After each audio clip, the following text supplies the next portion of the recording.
Então, a maternidade é um lado bem complicado da minha vida, era fechado entre o casal, é um lado que também ele tá se tornando público, como eu tô me tornando uma pessoa pública que não é.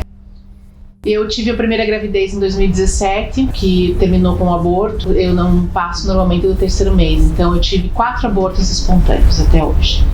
Foram um em 2017, 2 em 2019 e um no começo da pandemia. É um assunto delicado, mas que faz parte de 15% da população.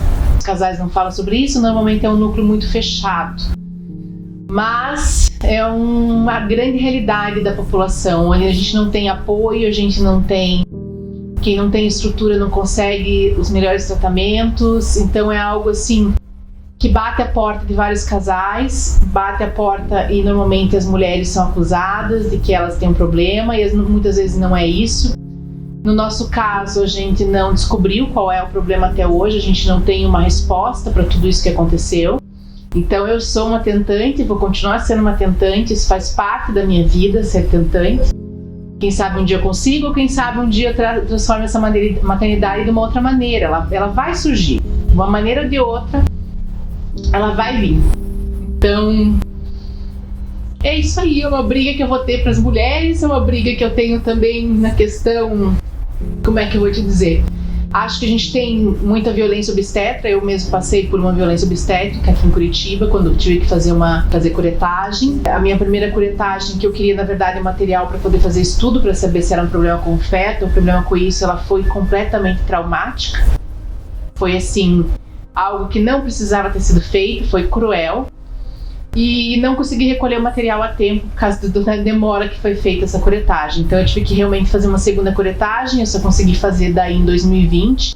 Fiz em um outro hospital e daí eu tive um tratamento decente. Aí eu passei por outra questão que foi o psicológico, porque a gente estava em plena pandemia, não tínhamos mais quarto, eu tive que ficar na UTI, eu acompanhei todos os nascimentos dos bebês e depois eu fui fazer a minha curetagem. Então a mulher que não sofre aborto, ela não tem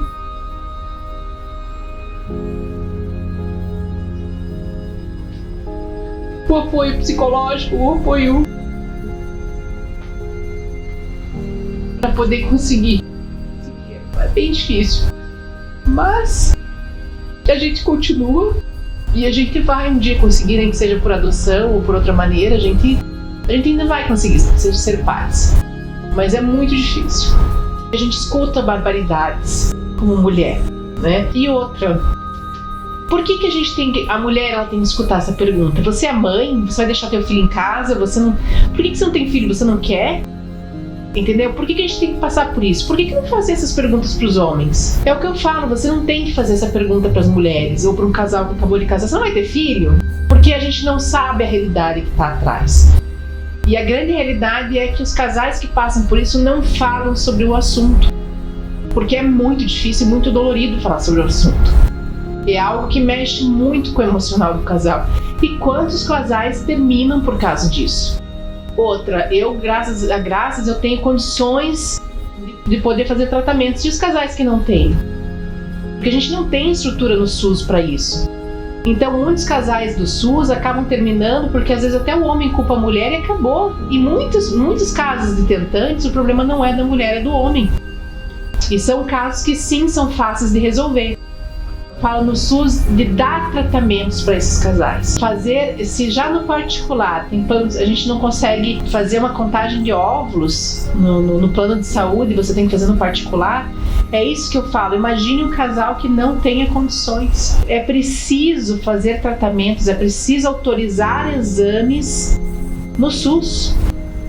Entendeu? Para poder. É um sofrimento. As pessoas falam, mas é só ter um filho. Eu tenho, não tenho. Não, é um sofrimento para quem quer ter filho. Eu quero falar que a gente precisa dar condições para essas mulheres que também sofrem e não têm condições de pagar um plano de saúde ou não conseguem pagar os exames no particular.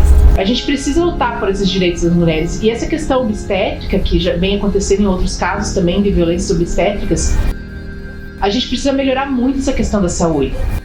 A gente vê o caso da artista que acabou pondo o neném para doação e jogaram na imprensa. Como é que um assunto desse vaza, gente? Alguém pensou no lado dela antes de vazar essa notícia?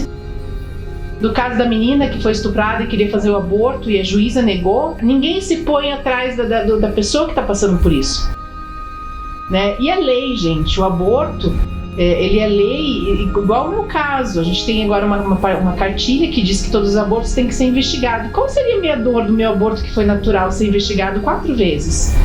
Né? Então a gente tem que pôr na questão do casal que passa por isso sem querer. Então tem excelentes médicos, excelentes hospitais, mas sim, existem casos de abuso obstétricos. E a gente precisa rever tudo isso. Entendeu? Saber que a mulher, ela tem direito, quando está tendo parto, ter um acompanhante, né? Porque a gente teve o caso do enfermeiro também há pouco tempo atrás. E são abusos que a mulher está sujeita a passar. A gente tem medo de andar sozinho na rua à noite. A gente vem por essa educação. Por isso que eu falo, é tudo questão de educação. Então isso tem muita ligação com várias coisas. Ser mulher, ser tentante. E sim, eu sabia que eu ia ter que expor tudo isso, porque a pergunta vem, e quando a gente faz alguma coisa, pergunta: você não é mãe? Não, eu não sou mãe, eu sou tentante. Se for parar para analisar, eu fui mãe de 4 bebês.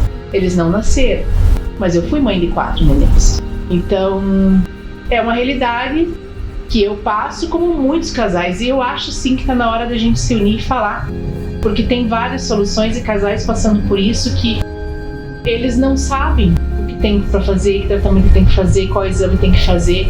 Essa é uma realidade de 15% da população.